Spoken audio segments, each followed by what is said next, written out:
So I'm a bit snowed in right now, so I thought that instead of a big major video, I'd throw together a quick little off-the-cuff video, because I really want to talk about the latest Deadlock update, because my god is this a major update. Like, they've added so many cool new details to the map, like these new underground sections. Like, you've got this detailed underground map, all of this graffiti everywhere, all of these posters, the cracked tiles, and it's so cool and so detailed, and I love it so much. And not to mention, you've got these sneaky little tunnels here that like only certain characters can even like access. Like, you can't even slide through them or anything, so that's an interesting sort of twist on the mechanics. And of course, they've even added the ability to put down sprays and, you know, tied it into the hero vote system, and that's always really adorable. Plus, they've even made it so that you can vandalize people's posters by punching them, which is really adorable. But of course, the biggest change to the game's visuals has got to be the patrons, and my god, did they give the patrons a bit of a glow up, because this is such a huge overhaul as to what this looks like. Like, look at it. That's amazing. Like, this whole place is just really cool. I love all of the details, and not to mention that each of the patrons even has a completely different style now. Like, you've got the Hidden King here, who's like all fiery and glowing orange. They've got these loudspeakers, very punk-coded, as their shrines that are generating his force field. These broken down trucks and barrels all over the place. And then, of course, if you go over to the Archmother, the Archmother's vibe is, of course, completely different, having this much more glowy, soft palette to it, and much more organized base, almost looking more like a museum with all of these ancient artifacts on display. And of course, her shrines are these tomes of ancient knowledge that are powering her shield, and it's all really interesting, and I love the design of the bases aesthetically. But I do admittedly have to critique them a little bit from a level design standpoint, because I feel like the bases weren't exactly designed very fairly for both sides. I'm not saying the bases have to be exactly one-to-one with each other, but I do find it a little bit strange just how many differences there are between the two of them. Now, to sort of show what I mean, I feel like the most obvious and biggest point of comparison to look at is this central area where I think a lot of the core fighting, especially when you first raid the patron base, is likely going to take place. And if you look at the Archmother, obviously it's a lot cleaner and more organized than the Hidden King's base. That is to be expected given the vibes that they seem to be going for.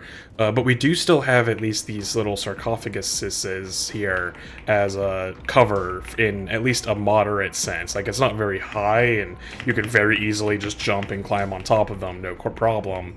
In fact, they're barely even taller than last year when you're at the top of the steps. But other than that, there's not really a ton of places to like hide or take cover from enemy attacks or anything when you're in the Archmother's like central base area.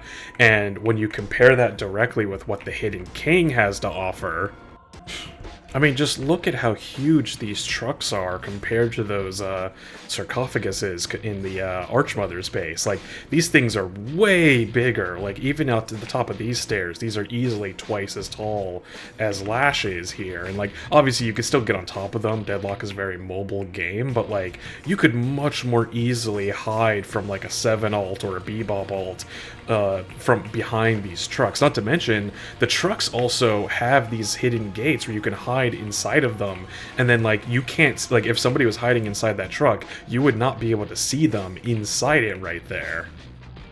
Like here, for example, I just spawned an Inferno spot inside the base, so like you could legitimately hide in here and wait for people to come in and sneak up on them by using these trucks. And there's also the other truck facing the opposite direction is the exact same way. Like, you could hide in here, waiting for somebody to get to the patron base, and then jump out and catch them off the guard. Like, that is not only are these trucks offering significantly more cover than the Archmother's base, but, like, that feels like a pretty significant tactical advantage for the defending team to be able to hide inside of these trucks and use them as ambush points like that. Like, that is, not to mention, again, in terms of a hiding from ults, like, this literally covers you from all angles except one. So, like, if you've got somebody ulting, like, over there somewhere, then, like, you can jump into a truck and likely be completely safe from their ultimate. Like, that is kind of wild that this base has that feature, and yet the Archmother's does not. And on a similar note, while not quite as significantly different, I do think the designs of the shrine areas here are still pretty notable. Like, the top of the shrine, where the actual, you know, shrine itself is pretty uniform. Like, they're both on these big, wide-open platforms that are easy to see in and out of from basically all angles. Like, that seems pretty fair, and that is, I think, important. But under the shrine here, like, the Hidden King is pretty wide open with just this one piece of cover right here, and pretty much nothing else protecting you if you end up down here for whatever reason. Whereas, again, if we go back over to the Archmother's base, now, this base is the one that feels a lot more closed off. Like, if you go inside of here, not only do you have two pieces of cover now protecting you, but, like, the entrances in general are just much, much smaller. So I feel like it would be a lot easier to use this place under the shrine as an effective hiding spot, especially if you're defending the area, than it would be to do so in the Hidden King's base by comparison. So I just think that these differences in the geometry of the levels are just weirdly significant, in my opinion. Like, it seems strange to me that Valve would allow for all of these fairly major differences in the layouts of these bases. And there's a few more subtle ones as well, like the way that the spawn points are laid out in each base is also fairly different, with the Shrine Mother having a little bit more of a curvy, you know, path outwards leading to the shrines like this, whereas I believe the Hidden King has a little bit more of a direct output leading towards their shrine. And I'm just kind of curious as to, like, was this intentional? Is this just kind of the result of it being in a beta? Is this, you know, did they not realize that the person designing one side of the bases was, you know, adding all of these extra features that the other base didn't get? Like, I'm curious as to why it ends up this way, because you would think that a game like Deadlock, which, but other than these Patron bases, has a pretty much perfectly symmetrical map, you would think they would have that follow into the base design, and I'm a little bit worried that this could affect, like, even if it's only in a minor way, I still feel like this is going to affect the balance of the game somehow. And I feel like the fact that the Hidden King base has, you know, like, more cover in some areas and less cover in others, I don't feel like that cancels each other out. I feel like it would be better, from a design standpoint at least, if the bases were functionally identical from a geometry standpoint. And to be fair, I actually really like these trucks on the Hidden King base. I think that's really cool to have these sort of hidden areas that you can hide in and put stuff in without people being able to see it. And I think that they should try to replicate that on the Archmother base and add this kind of feature there in some way, as well as unifying, of course, the geometry under the shrines here, as well as the way that you exit out of the spawns and whatnot.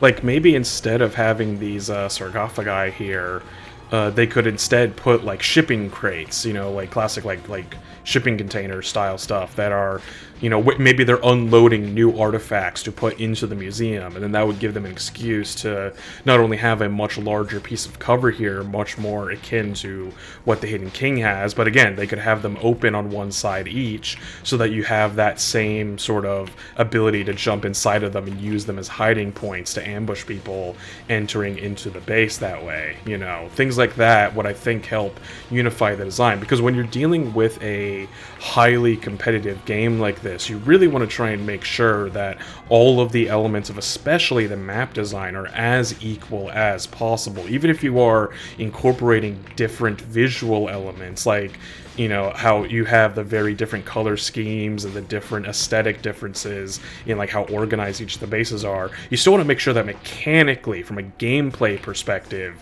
that the bases are identical, and I'm curious to see if Valve addresses this in future updates.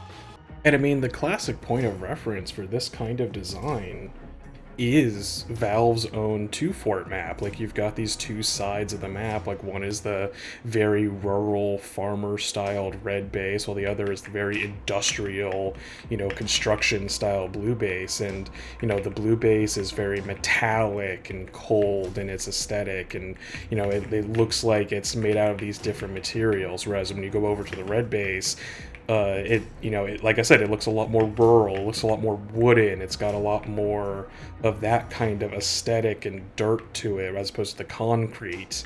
But mechanically, they have the exact same layout, the exact same props. Like, even these bits of hay are basically identical between the bases, with everything being laid out exactly. And even when you get down to the intelligence room, that's when the differences get smaller, because this is arguably the most important part of the entire map, because this is where the core objective is. And so when you actually break down the differences, like, there's more aesthetic differences throughout the rest of the base, sure, but in the intelligence room, it basically just comes down to color because of how important it is. But anyways, I think that will do it for today. But as always, I'm happy to continue the conversation in the comments down below. Feel free to let me know what you think about the brand new big Deadlock update, as well as the weird design choices in the various Patron bases. And of course, I'm curious to hear what heroes everybody's going to be voting for in the new hero vote in the upcoming weeks. But for now, if you like the video, make sure to leave me a like. If you want to see more content like this in the future, make sure to hit that subscribe button. And down in the description, there's a link to my Ko-Fi if you want to help support the channel more directly. Thank you all for watching, and I hope to see you all in the next one.